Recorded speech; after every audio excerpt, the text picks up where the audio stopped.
Hi friends, आज हम बात करेंगे क्या हमें किसी वाइट पेपर के ऊपर साइन करने चाहिए या नहीं। वाइट पेपर के ऊपर किए हुए हमारे साइन का कितना महत्व है और क्या ये कोर्ट में वैलिड है।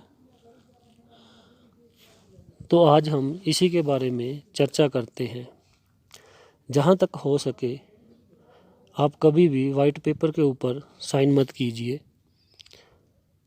अगर ज़्यादा ही ज़रूरी हो तो वाइट पेपर के ऊपर साइन के साथ में अपनी डेट डाली जाए कि आपने वो किस दिन साइन किए हुए हैं। इसके अलावा हो सके तो उस वाइट पेपर की फ़ोटो ले लें और ये याद रखें कि आपने ये किस काम के लिए किसको दिया हुआ है, और जब उस कागज़ की वैल्यू ख़त्म हो जाती है या उसकी ज़रूरत नहीं पड़ती है तो वो वाइट पेपर उसे वापस ले लिया जाए। अभी सवाल उठता है कि अगर वाइट पेपर के ऊपर साइन करके आपसे कोई एग्रीमेंट या कुछ ऐसी चीज़ का साइन लिखा जाए उस पर, क्या वो वैलिड होगा? क्या हम उसे चैलेंज कर सकते हैं? तो इसका जवाब है कि हाँ।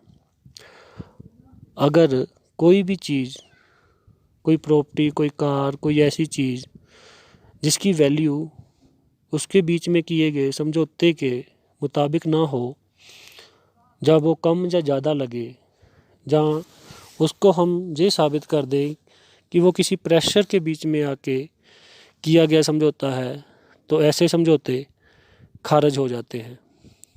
उसके बीच में चाहे हमने वाइट पेपर के ऊपर साइन किए हुए हैं, हम उसको चैलेंज कर सकते हैं और उसको खारिज कर सकते हैं।